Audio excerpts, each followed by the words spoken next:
Welcome to Canuck Summers, Pinoy Winters.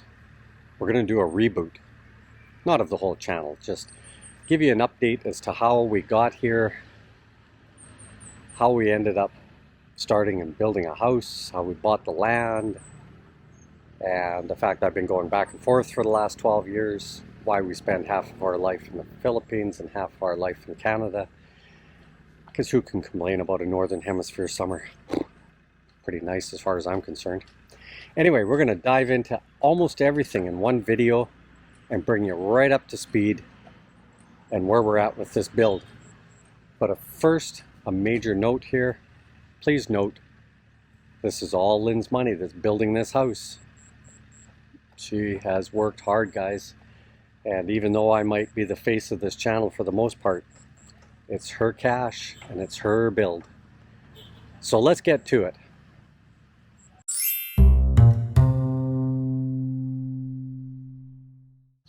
Good morning from Lambusan, Yay! the island of Cebu, in the community of San Remijo, about an hour and a half out of Cebu City, adjacent to Bogo City, In the west. Northwest. in Southeast Asia. What else? What else? Daplin dagat. East of Vietnam. Daplin Dagat. Daplin means along. And Dagat means sea. So we are a couple that are building a home along the Dagat. Yeah. Okay, I'm going to give you a quick run around. Sometimes Lynn gets involved in the videos. Today, I'm just going to give you an update as to how we got here and what we're doing. We'll get more water when they get back to work. Okay, sounds good. 1 o'clock. So it's good to mention that we supply snacks, which is very common with the construction crew, and we supply water. Now we have a fridge in the house, in our garage. That's where we're living, and so we supply ice water now. The guys are happy about that. But let's get into this engineer saying that whatever you want to put between, go ahead and put whatever you want between. Certain things are in the building code, certain things aren't in the building code, but I said, well, what do you inspect? And he said, we just look at the pillars. We just want to know that your foundation and your structural is there. So you can do a mackin, you can do hollow block, you can do bamboo, do whatever you want.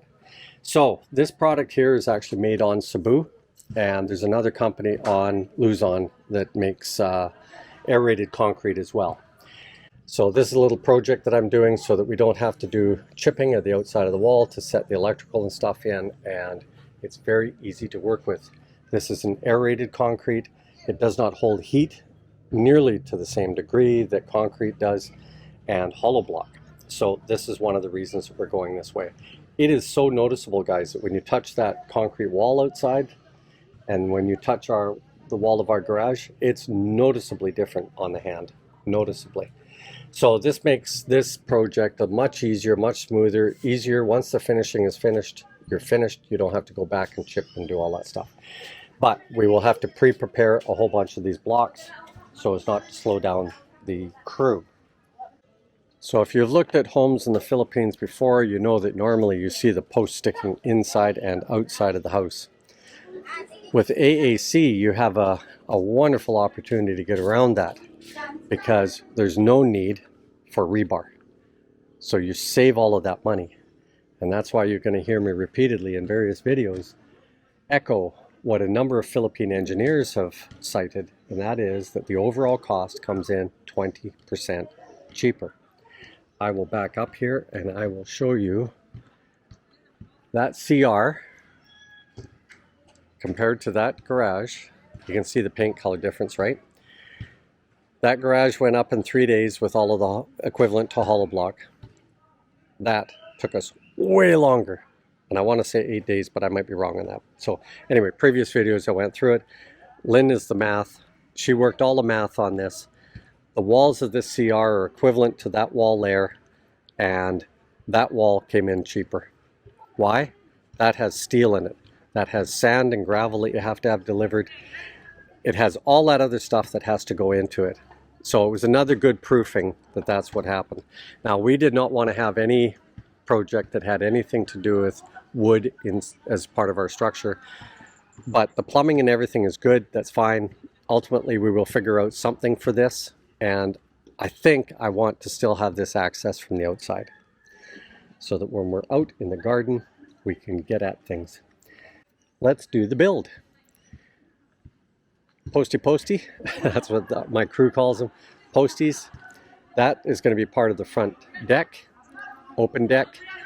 Between the two far posties there, looking towards the basketball players, we will put some kind of, maybe bamboo wall in there or something befitting the tropics with a western brain to add shelter, because that is due south.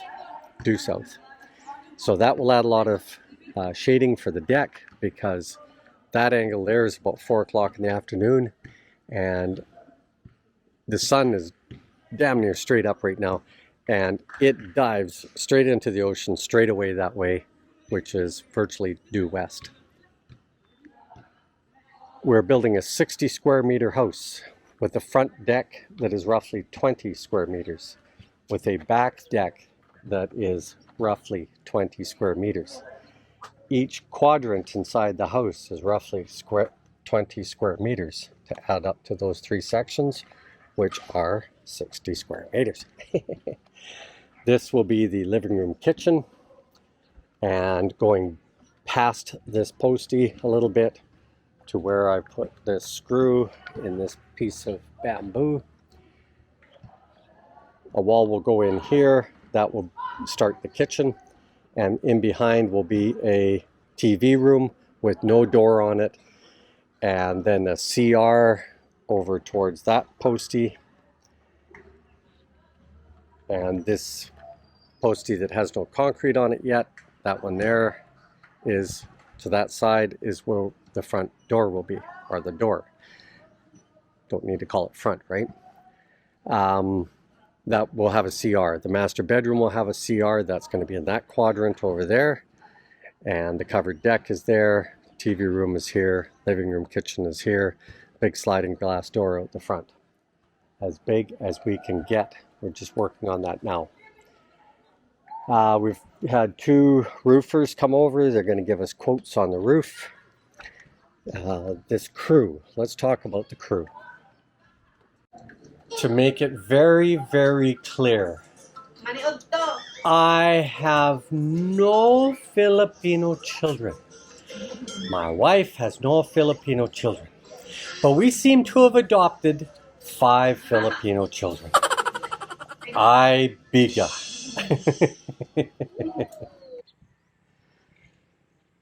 Self-build, architect.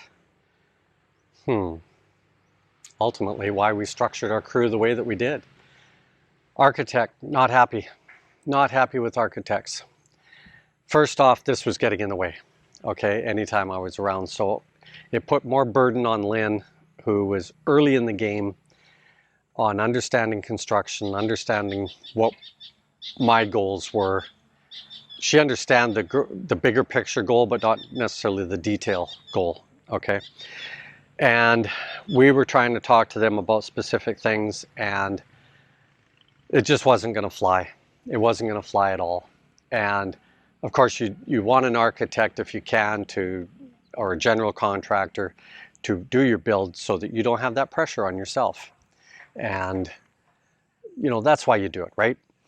So we ended up just doing the garage and saying to ourselves, okay, well, if we get through this, it'll be fine, and then we'll get an architect next year. Well, by the time we got home, we were very concerned about translation. But through the Canadian summer, we were able to work out.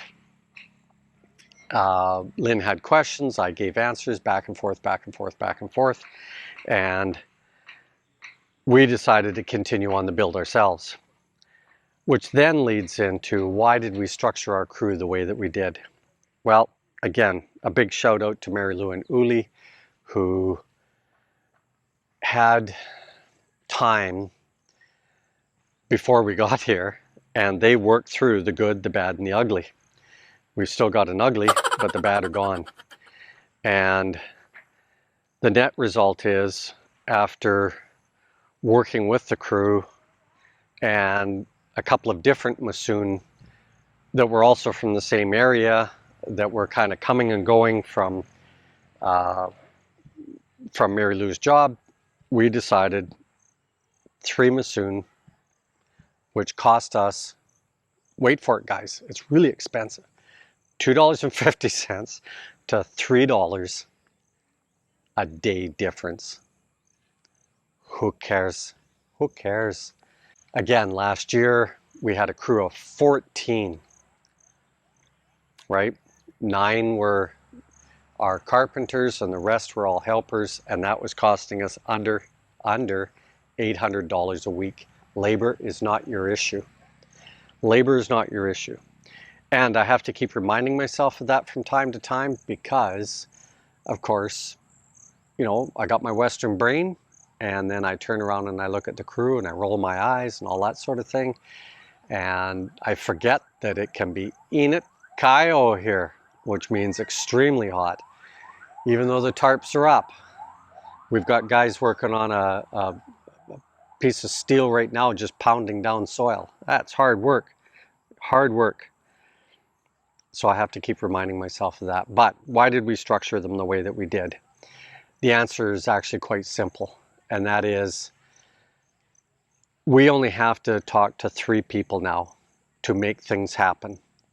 We're another 6 months into reviewing videos and doing my own homework and checking out the Philippine building code and grabbing the Canadian building code, etc., and working through all of it. And I'm comfortable with what we're doing now. The 3 carpenters makes it easier for Lynn when translation is in order. And we've also understood very quickly here that they all understand English pretty good. They just can't speak it back. And that's very similar to me. I can understand about, right now, maybe 50% of what they're saying, but I can't speak it back. So, but I can ask questions. Lynn's asking back and forth. The guys are sort of giving answers. And then I step in and I say, blah, blah, blah, and boom. Then they nod at me and I say, finish, tell Lynn what we're, you know, and then it gets through. So it's been very, very good. It's been an adventure. I'm glad we're doing it. It's been way less stress this year, and Lynn is shutting the crew down now. So I can honestly say it has been great. We weren't prepared to pay a foreman and have a lesser quality crew getting our job done. And as mentioned earlier, we want to do a little bit more of an eco project here. That turned out, at the end of the day, I'll cite it again, all these Philippine engineer vloggers that have done AAC projects, and they've done a lot of hollow block projects where, you know, they're doing multiple skim coats, all of that type of stuff to do a proper complete finish of a home. I'm not talking about doing a brick house with 1 skim coat and paint it and then you're done, right? Most Westerners wouldn't do that. Well, depending on your budget, I guess you might do it, but you know what I mean. If you want a complete finished house, then, you know, that's the kind of price that we're talking about here. 20% cheaper. Yes, the upfront cost is monstrous. We're about to make 125,000 peso order with these guys. That doesn't include the super fine skim coat, because I want to walk around and compare prices locally to getting a super fine skim coat. So we want to know that kind of stuff.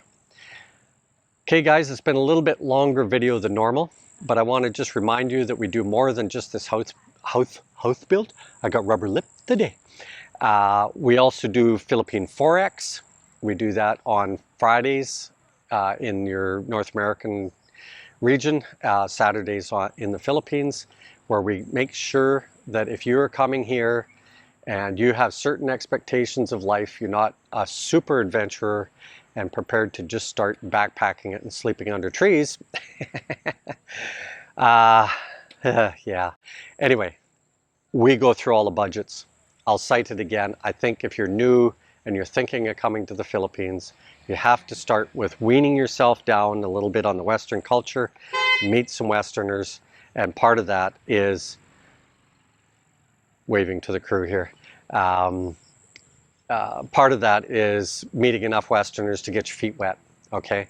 And so I still say Cebu City and Angeles are your first ports of call. And I've met many who like to go to Dumaguete right away.